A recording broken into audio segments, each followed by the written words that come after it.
Mason's Lake, way up on the hill. There's a fishing tale the locals love and folks repeat it still.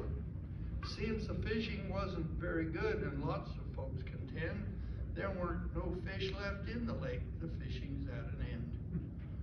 Then one day this boy walks down the street with a string of lovely fish. They're big and fat and shiny as anyone could wish.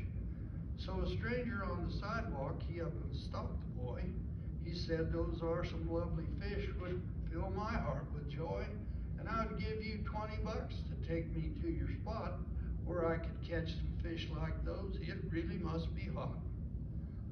Well, the boy said to the stranger, I guess I could do that, but it'll take your 20 bucks and that new Stetson hat. The stranger said, my name's Bob Stone, you've got yourself a deal. I can't wait to feel the tug, hear the singing of my reel. The boy said, meet me here tomorrow, and don't be late, and I will show you where to fish, and I will bring the bait. Next morning, the boy was there. He said, just follow me, and he led Bob down to the local lake that anyone could see.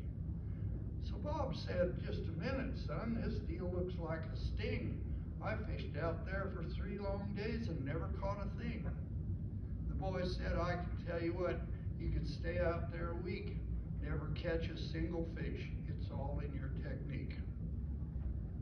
So they climbed into the kid's old boat, rowed across the lake so clear to a deep spot near a large outcrop. The boy said, we'll fish here. Bob said, well, what shall I use to catch the big ones, son? He said, I've researched every lure and I've got every one. The boy said, I use DuPont sinkers. He said with a grin, pulled out a stick of dynamite and lit it and dropped it in.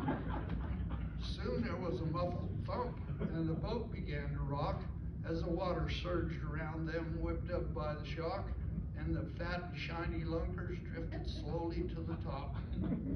The boy said, quick, grab them up, don't let them revive, and only take the biggest ones, we'll leave the rest alive. Well, Bob, he bleated like a goat. His face turned fiery red. Then he gobbled like a turkey and finally he said, I am an undercover cop. I work for Game and Fish. And to rid the world of miscreants is my dearest wish. And I have caught some folks before who disregard the law. But I have to tell you, son, you're the worst I ever saw. Well, the boy never even flinched. He just smiled so sweet as he reached into the gunny sack lying by his feet. He lit another stick of dynamite and handed it to Bob. And he smiled and said, you gonna fish or sit and talk about your